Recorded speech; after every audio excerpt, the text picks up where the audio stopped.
Alright, hi everybody, so we're back again. This is the next in the FTB series. So we're gonna keep going on, trying to get that chunk loader. We're hopefully gonna get it done today. I know I've said it loads of times, but I'm pretty sure we can get it today. So I gotta show you all the stuff I've done since you were gone. So let's go over here first. I'll show you this. Okay, so this is one thing I did. This is a blaze spawner. It's just in a big square, a 5x5, well, 10x10 square. And it's got conveyor belts on the bottom. I'm going to lock this so they don't come out. And a conveyor belt there on top. How you make a conveyor belt, I'll just show you here. Conveyor. Right, these ones here. You can make them in any color you want. You just put rubber on top, iron in the middle, 2 redstone. Rubber is made from smelting either sticky resin or where it is. This is the one I use. So wait a second, so change it. There we go. This one, raw rubber, which you get from rubber trees. So that's how you make those conveyor belts. Then those conveyor belts push it down into a 1x1 hole. So they can't get us. Oh, they're kind of slipping by. It's gonna hit them here, and then we get our blaze thing. So I robbed this blaze spawner from the Minecraft world that we made a few ages ago. The one with the acid rain and stuff that I wasn't gonna use very much. So yeah, that gives us blaze rods. So that's that. This glass is another chisel glass. It's called heat glass. I think it looks really cool for a blaze spawner, and that's how I made that. So that's been getting us our blaze rods, which we needed to make a few things. You might notice this on my bar. This is called the Rod of the Plentiful Mantle, and I'm just going to show you how it works. We'll go over here to the mountain and I'll show you how it works. So if you right click it on any kind of surface, what it does is it starts showing you all the ores. And they're all graded by different colors. So like if we go down lower to the ground, we should see different colors according to how valuable they are. So ones that are closer to diamond colored are most valuable. Then these pinky ones are kind of like medium valued, and then yellow is the least valuable. No, pink is pretty bad value as well. Like, oh, blue. We got blue. I don't know. Anyways, I'm not really sure about the colors too much, but I'm pretty sure it's about how valuable they are, because they kind of all don't match their color. See, this is pink and this is amber. But anyways, that's how that is. Why is there 2 dirt blocks? We'll just break them. Okay. So that's that. That's the Rod of the Plentiful Mantle. I have to show you how to make it. Sorry, let's land here. Right, recipe. You get it by dropping a diamond into a mana pool, that gets you a mana diamond, and then just the living wood sticks, which are made with living wood. So if we go here and I go here, it's just living wood from Botania, which you use the pure days to get. Now, next thing I made, this thing, the stone cleaver, and I upgraded it with beheading. So beheading is, you upgrade it in the tool station over here with I also put the flux and a diamond on it to give it more strength. You just put a ender pearl and then an obsidian block here, and that upgrades it into the beheading. So we have beheading 3, and cleavers already have a 25% chance to give you a head. So that bumps beheading 3, gives you another 25%. So that's 50% chance of getting a head with the stone cleaver. I made it out of stone and paper like the other tools. So that's that. So I used that to make the machine we were looking for heads with. Oh, there's an enderman over there. I might have to go kill him. So yeah, this machine here, the soul binder, and then we combine them with the soul of the enderman we had before to make the staff of travel. So what we're going to do is we're going to use the staff of travel to zoom over here. Shift click makes you teleport with it. Shift right click, and then we'll teleport outside. We'll teleport over there. I'm gonna beat this enderman up so we can still fly. We use this huge advantage against enderman, because normally they just sneak up behind you. There he is. There. Let's get him. The reason why I'm killing him is because I actually need ender pearls. I need a lot of ender pearls before the end of this episode, so Where are you going? This Enderman's crazy. He's under us again. There we go. Got him. Did we get any ender pearl? No. Did we get an head? No. Okay. Give us coins. Okay. So that's him. That's the Enderman. Other things that I made. That's just the vial from where the Enderman soul was. You might see us burning pyrotheum. Now that was used because we needed it to make Enderium. So if you go in here to Enderium, this is the recipe for Enderium. You need Enderium blend and pyrotheum dust. So we had to make that. That's just made with coal, sulfur, blaze powder, and redstone. Then this one is the one we're working on at the moment. We only need 8 more. So shiny metal was our problem, but I figured out a really handy solution to shiny metal. What you do is you get ferrous ore, and instead of pulverizing ferrous ore, what you do is you put it in the induction smelter with some cinnabar. So I'll show you what cinnabar looks like. This one here. So if we go use, here you go. So you see you put nickel or ferrous in with cinnabar and you get 100% chance of getting shiny metal. So that's how I got my shiny metal. I'm going to leave them ones there. So at the moment, what we need to do is we need to work on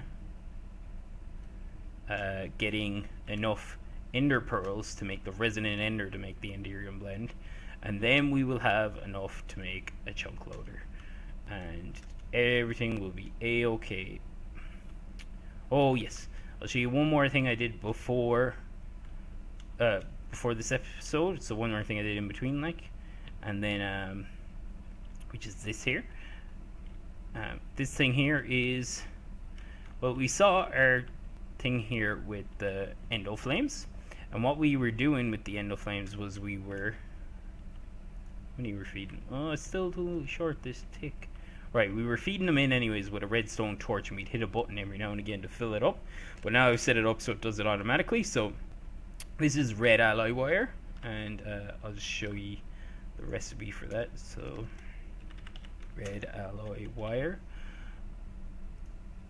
Okay, so you make it there with red alloy ingot, which is made with red iron compound smelted, which is just a piece of iron with loads of redstone around it. And that's how you make that. Now that makes red alloy wire, which we use to bring this redstone signal up the wall. I'm going to get rid of these covers for the moment so you can see what's going on behind them. Right, so we have a repeater set to 8 ticks, which I'm going to make higher. 16 we'll leave it at for now because I want to try and fill up all these endo flames at once so we get mana faster. But anyways, okay, so that's a repeater. That's just to make it longer, how long the hopper is active to drop stuff. Then the next thing down here is called a knock gate. I'm going to fly underneath to show you all this wiring. Up. So yeah, we have our knock gate up here, and that what that does is whatever signal it gets in puts out different signal.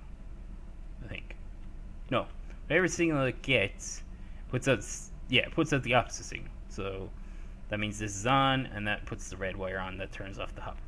Okay, so if we go over here, this here is a timer, and the timer is set to 1,000 milliseconds.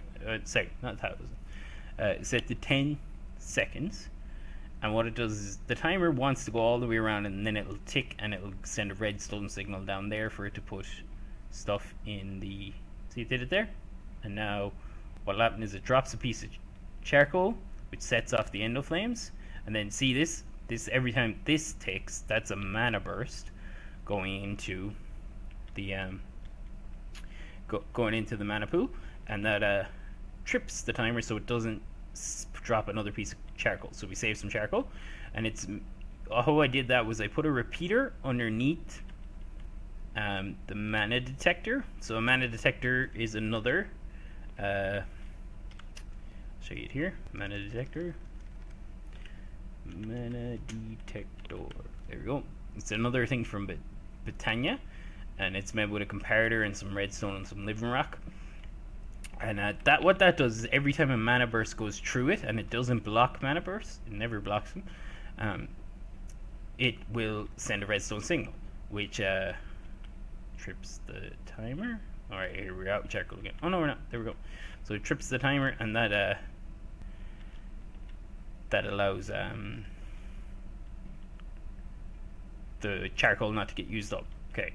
Now, another thing is, so that's whenever it's producing mana, we don't want it to use charcoal, but we also don't want it to use charcoal if the mana pool is ever full. So how you do that one is, this is a mana pool, and the mana pool is hooked up to a comparator. Now, you might notice all these comparators and repeaters, they're kind of weird. They're put on the wall and stuff, but they're just the ones from Project Red integration. So Project Red mod, and they just allow you to put your circuits on the wall and stuff. They work the same pretty much. You could use a normal comparator if you wanted. And what comparators do is they put out a signal based on how full something is. So if this mana pool was full, it'll put out a signal of 15, which is why this big chain here is 15 long, so 15 redstone long. And so if it was 15, it'll go all the way to 15. So this last bit here, this last bit of redstone wire is at the number 15. And if it goes all the way out here, what it'll do is it'll put a constant signal going into the redstone alloy wire, because red alloy wire doesn't lose its value, and that'll also trip this timer constantly. So then we won't put in charcoal when the mana pool is full, so we don't waste any mana or any charcoal. Okay, so that's that. So that's how I made that Britannia setup. Now that will give us pretty much infinite mana, but it's very slow because charcoal is it's not the best thing to be giving you mana. How many did it drop that time? 1, 2 going. Right, so if we put up one more tick, so that's 32 ticks, that should be loads. Okay. Now we'll put those covers back before I forget. So these are just covers from micro blocks. I think I showed you how you make them. So if you look at it here, you just make one of these saws, and a saw is made using iron, a bunch of sticks, and a bunch of tool rods, and then sticks. You can make tool rods by putting 2 stone on top of each other, and that's how you make that. 2, 3, 4. Is that right? Yeah, I think that worked. That's perfect. 32 ticks. So set your repeater here to 32 ticks, and the other timer to 10 seconds, and that gives you enough charcoal for 4 endo flames. So then that would probably mean 64 ticks would be enough for 8 endo flames, and that's probably as much as you want to go to, else you start wasting. How am I gonna do this? Oh, there we go. And then this one was wrong. Oh no, this one's right. No. There? That'll do there for a minute. I know it's something wrong here. Oh, it's because this one doesn't actually have something in the way. Yeah, that's fine. Okay. So yeah, now we're gonna get to the part where we build the chunk loader. So what I'm gonna do is I'm gonna cut now until I get enough ender pearls to make it, and then I'll come back. So I'll see you in a minute. Alright everybody, so we're back again now, and now I got enough ender pearls. I threw them in here. I threw 4 in here, and I get my resonant ender bucket.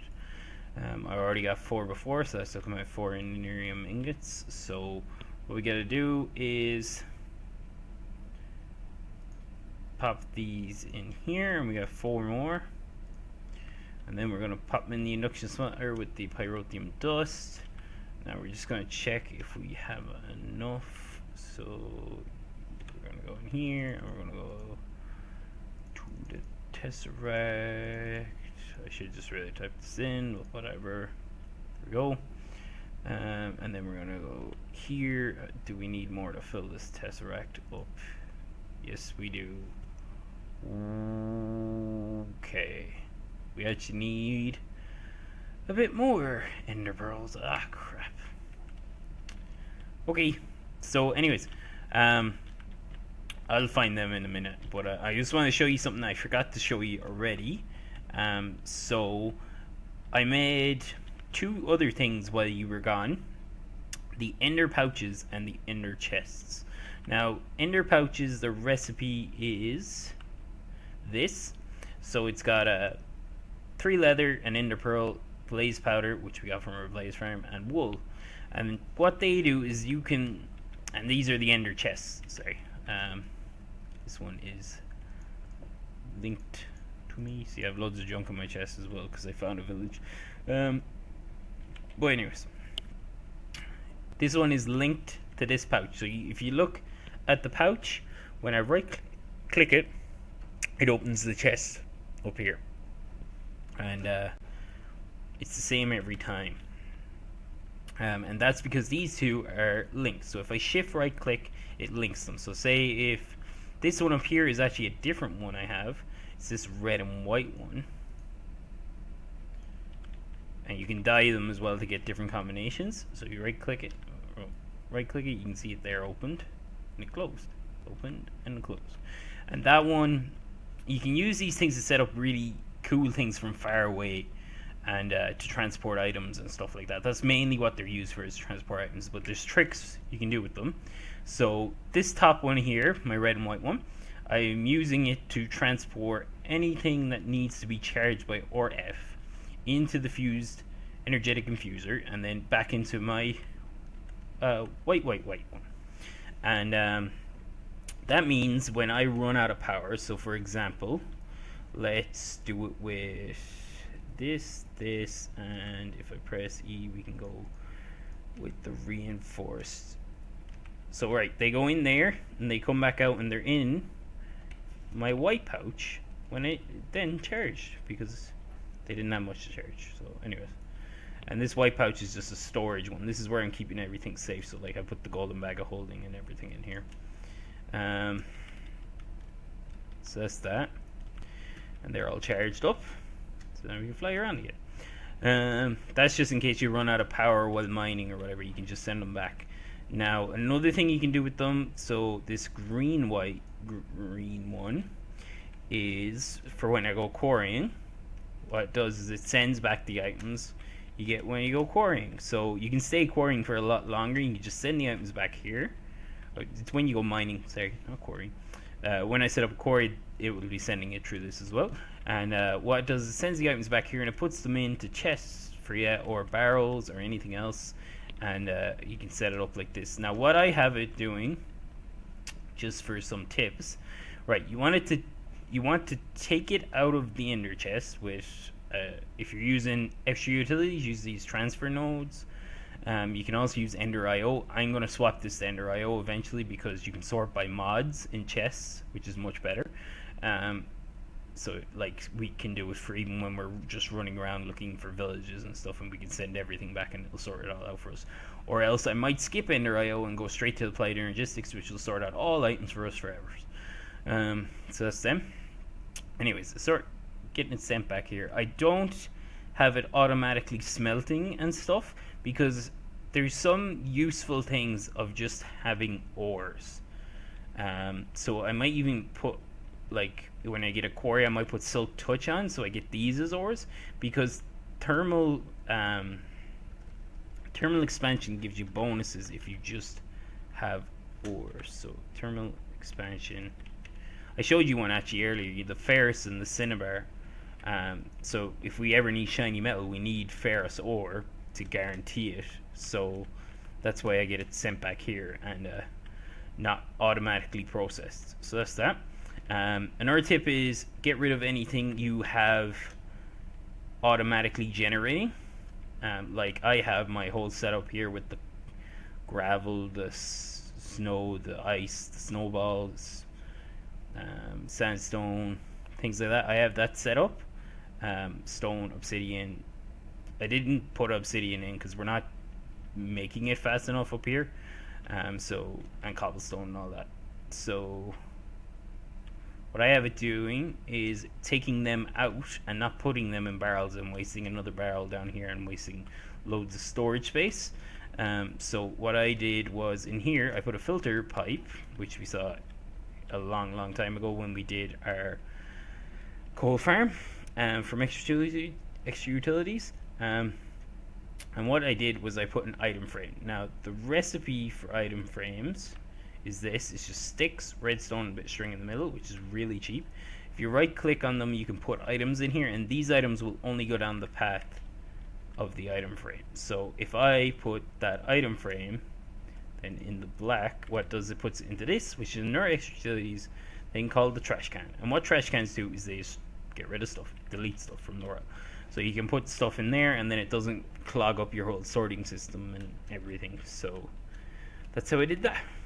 So yeah, so whenever I want to throw stuff into the system, so say, just show you as an example, if I right click and I throw in something that isn't it, something that is, right click, we'll throw in, let's count them first. So so there's 10 stacks and 8. So if I throw in 4 more redstone, it should be 10 stacks and 12. 1, 2, 3, there you go. And if I throw in, so there's nothing in these barrels here. If I throw in, I don't know, a zombie head. The zombie head should make it all the way into this barrel. But we have to give it a few seconds because it's further away. So there you go. There's the zombie head. We're going to take that out because we don't want a zombie head in there. But anyways, that's how the sorting system works. And then when these are all full up, these barrels, what it'll do is it'll put miscellaneous items into this last chest because it can't put them anywhere along the line. So that's that. That's the sorting system. Alright, so as we found out, we need 8 more ender pearls, so I'll cut and I'll come back then again once I've got them ones. Alright everybody, so we're back again now. Sorry for the mistake with the ender pearls. It's been about maybe 30 minutes. I went rooting around killing endermen, getting ender pearls. I killed a few ender minis. Found this junk in a witchery coven thing. Well, not junk, some of them are useful, but we'll get onto them later. Maybe we'll use them, maybe we won't. Anyways, let's go over here. How many more do I need? Alright, so I built the 2 tesseract frames. Here's the recipe if you want to see. It's the Enderium with the hardened glass and diamond. That gets us their tesseract frames. I'm going to chuck all these in. Oh, not on the floor. Okay, we're going to throw all them in. That should fill up the 2 tesseracts. Now, if you're wondering about the rest of the stuff we need for a chunk loader, I built it all already. So here's a resonant energy cell, which is made from the redstone ones. So how you make a redstone one is you fill up the redstone energy frame, which is made with electrum instead of the enderium, and that's how we get the energy cells. The conductance coil, you know how to make on them. Electrum with redstone each end. Electrum gear is iron around electrum. Plastic sheets, you make raw plastic, which is rubber put into. So you gotta put the rubber into a furnace, then rubber bars in the furnace, you get plastic, then 4 in a square makes rubber sheets. That's how we got these. So that's all those things. We're actually gonna need these, so let's get rid of any junk while we're waiting for them the tesseracts to be made. Yeah, loads of junk, like I said. Steel pickaxe. Okay, there you go. Right, so these tesseracts should be nearly done. There you go. Now, do we have to make them into full tesseracts? Use. That's not the way I should do this. Alright, let's go chunk loader. Okay, yes, they have to be full tesseracts. Hold shift for details. Okay. This only had to be a frame. Oh crap. Do I have a full? It's a frame. Okay, that's a frame. This one needs to be full. Which, how do we do that? Right, electrum, lead, conductance. Right, electrum, lead, and conductance. We can do that. So electrum, 1, 2, 3. Lead, 1, 2. Conductance. I don't think we have any conductance meds, so we'll have to make one of them. 1, 2. We have one here. Alright, just to simplify this. And then let's go here. Bam, bam. Right, so that's those ready. Now the tesseract frame, let's go use. Just to see how to make it full. So we need silver and bronze. Oh my god, and bronze's recipe is... These are the longest ways to make chunk loaders ever.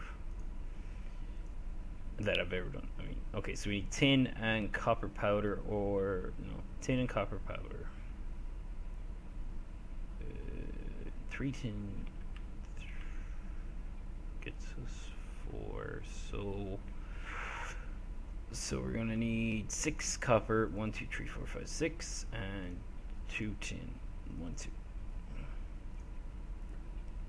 I don't think I have any dust already, do we? Where's the dust set? Niter, sulfur, nope. Okay, we'll just make it this way. Into the pulverizer, 2 tin. 1, 2. Copper. Induction smelter. So once this is done, we can get the copper out. We're gonna need silver too, so let's get silver. We'll get them ready. So 1, 2, 3, 2, 3, 4, 1, 2. There we go. Then we put these 2. Should be ready. Yeah, into the induction smelter. So this should get us bronze. Give us 4. Yep, and 4. Right. Not too hard. For here. We're going to be doing this load anyways because tesseracts are really useful for transferring power and fluids. Here we go. 1 tesseract, 2 tesseract. Right. Now we go and we make the chunk loader. Finally. This is the longest it has ever taken me to make chunk loaders. And then the plastic sheets. Chunk loader. Yay! And there's probably a different way this one works, but let's go figure it out. Please be more than 1 chunk. Engine. I want to put it here somewhere. Boom. Chunk loader radius.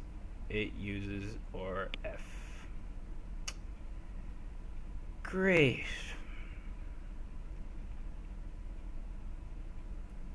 And how much? So this uses 160 per tick. Okay, and if we put it up to its chunk loader radius at 2, it's only 2. What's 2 then? How do we know what 2 is? 2 chunks? Don't tell me that's 2 chunks.